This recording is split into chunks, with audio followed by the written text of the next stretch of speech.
Chers frères et sœurs, la paix du Christ. Ce dimanche, solennité du Christ roi. L'Église nous propose comme texte Daniel au chapitre 7, versets 13 à 14, le psaume 92, l'Apocalypse de Saint Jean au chapitre 1, 5 à 8 et l'Évangile de Saint Jean 18, 33 à 37. La voix du Seigneur aujourd'hui, une réflexion proposée par le jésuite Jean Améglé. Le thème de ce jour est le super leadership du Christ. Le proverbe coréen dit en ce sens « Aucune fleur ne fleurit 10 jours.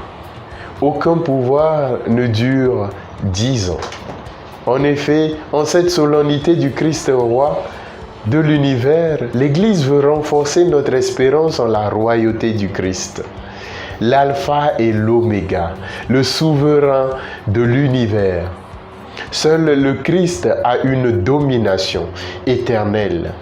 Les présidents de ce monde, les chefs de famille ou les maris qui maltraitent violemment leurs femmes, des chefs d'entreprise ou des managers qui gouvernent par l'expression de la force et de la domination, rien de tout cela n'est éternel. En effet, dans toutes nos relations, que ce soit avec nos amis, nos parents, nos collègues ou n'importe qui dans la rue, nous réagissons de 5 manières. Soit nous faisons comme la tortue, où nous rentrons et nous retirons dans notre carapace pour éviter les conflits. Ou soit nous essayons de dominer l'autre, en l'écrasant et en l'intimidant, comme un requin. Ou soit nous abandonnons nos intérêts pour protéger notre amitié, nos relations, pour que l'autre ne soit pas blessé. Et nous agissons comme un nounours. Ou soit comme un renard, je cherche un accord en vue du bien de nous deux. Je sacrifie une partie de mes intérêts et de mes objectifs pour l'autre. Ou soit j'agis comme une chouette. Je cherche des solutions qui satisferont les deux parties et conserveront de bonnes relations.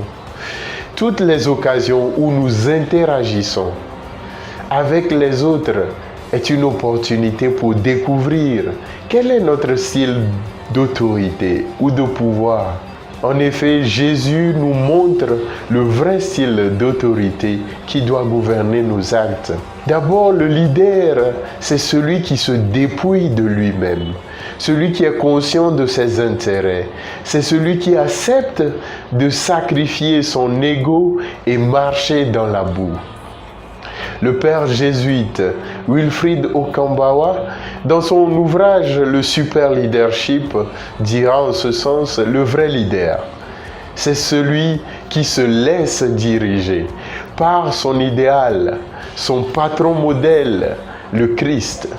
Les vrais leaders, ce sont ceux qui, dépouillés de leur ego, n'obéissent qu'à la raison, à la nécessité, à l'absolu et à Dieu. Le leader, c'est celui qui souffre, en effet, et non celui qui fait souffrir. Nous tenons la place de Dieu dans la vie de nos frères et de nos sœurs. Et en ce sens, nous devons nous dépouiller de nous-mêmes pour laisser le Christ diriger en nous et autour de nous. La deuxième caractéristique essentielle du leadership du Christ est le leader ami. Jésus influence plus par l'amour que par l'autorité ou la crainte. La science moderne a reconnu que pour obtenir des meilleurs résultats des autres, il faut cultiver l'amitié.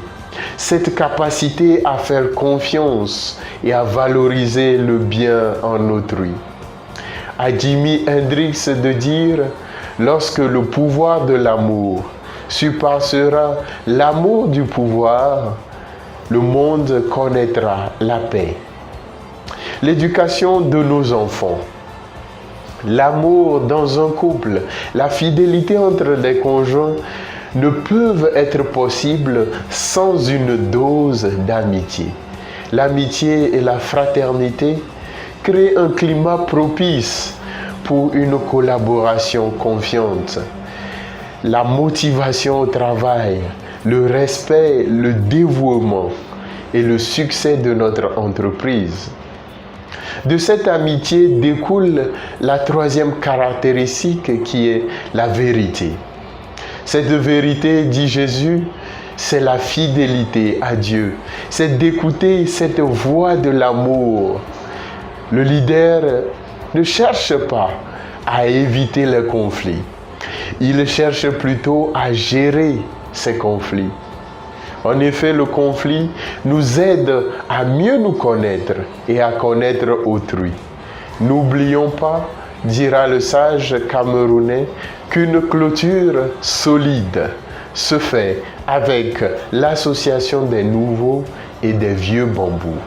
Bonne fête du Christ roi et bon dimanche à tous et à toutes.